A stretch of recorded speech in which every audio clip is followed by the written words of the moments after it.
It's 2 in the morning. A teenager is still awake, hunched over a desk, flipping through practice questions they've already memorized. Their eyes burn, their head hurts, but stopping feels dangerous.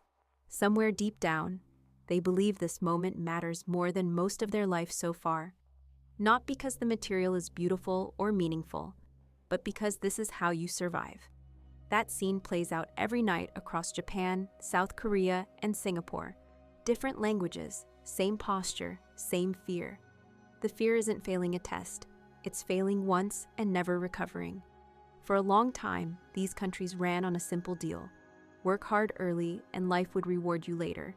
Study more than your parents did. Sacrifice now so things get easier later. And for decades, that deal actually worked. Economies were growing, new companies were forming. Every generation had more room than the last. But something shifted, quietly, without an announcement. The system stayed the same, the effort stayed the same, the pressure increased. What disappeared was space. Opportunity stopped expanding and started narrowing. And once that happened, everything turned into a race where losing early meant you didn't get to keep running. What most people call meritocracy in these countries isn't really about excellence. It's about sorting. Fast, efficient sorting. Exams don't exist to uncover potential over time. They exist to rank people once and move on. And when ranking becomes the main goal, someone has to fall behind for someone else to move ahead. The earlier that sorting happens, the harsher the consequences become.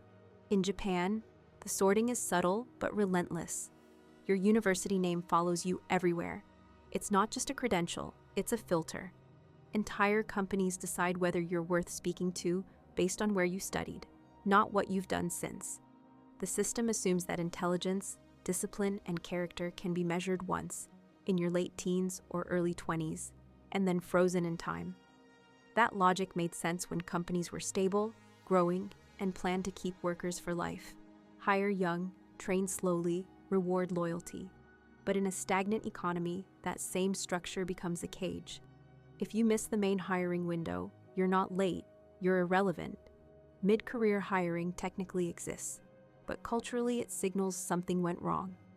Switching paths isn't framed as growth, it's framed as instability.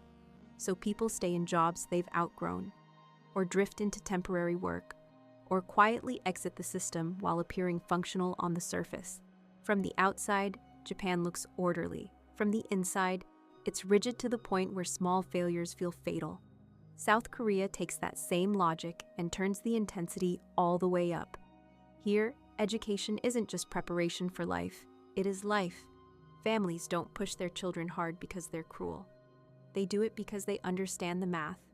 When opportunity is scarce and competition is total, education feels like the only defense. But when everyone plays that game, education stops being a signal of ability and becomes a minimum requirement. Then prestige takes over, not what you studied, not what you can do, but where you studied.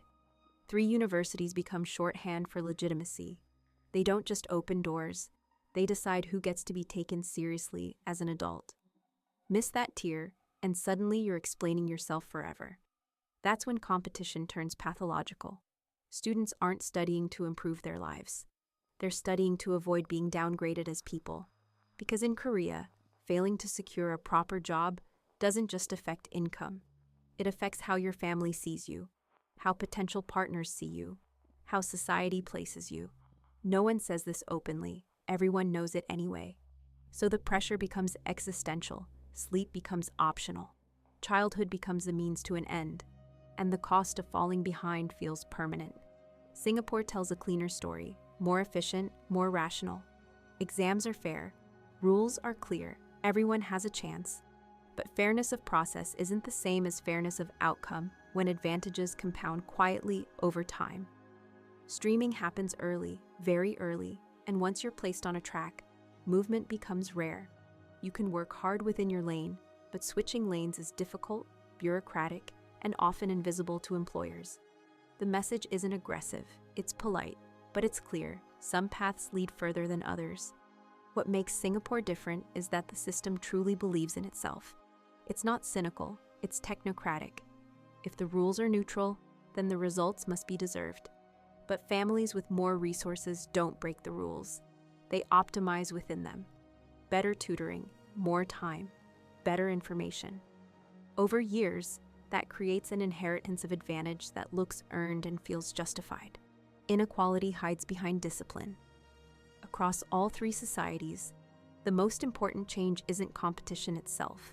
It's what happens after you lose, or more precisely, what doesn't happen. In healthier systems, early failure is feedback.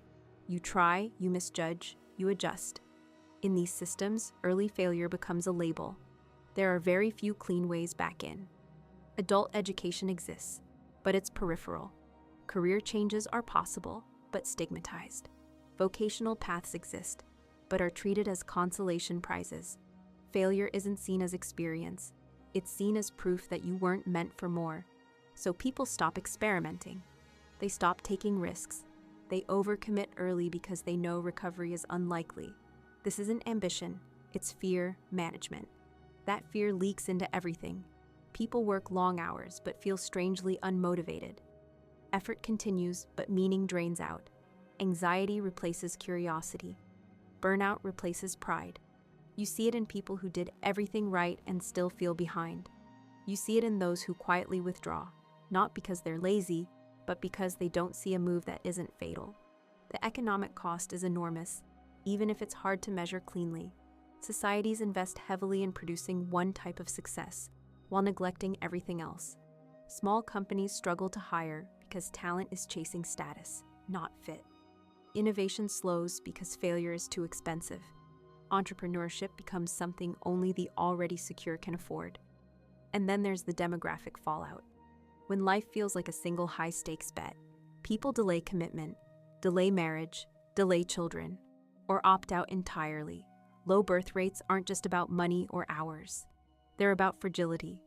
When one mistake can derail your entire trajectory, stability feels unreachable. What's unsettling is that none of this was inevitable.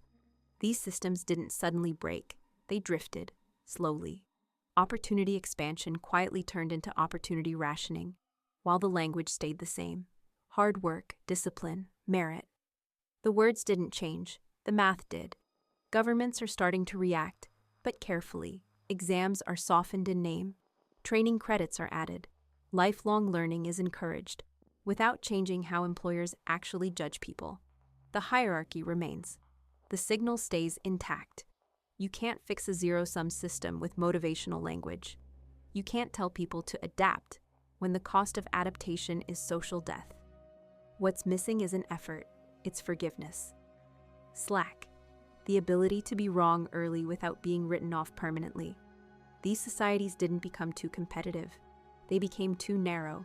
They reduced human potential to a handful of checkpoints and then wondered why everyone crowded the same gates. If this feels uncomfortably familiar, that's not weakness. That's recognition. Pressure doesn't create excellence on its own. Pressure without flexibility creates fragility. And fragility, at scale, eventually breaks systems that look strong from the outside. The real question isn't whether these systems will change. It's how many people they'll quietly exhaust before they do.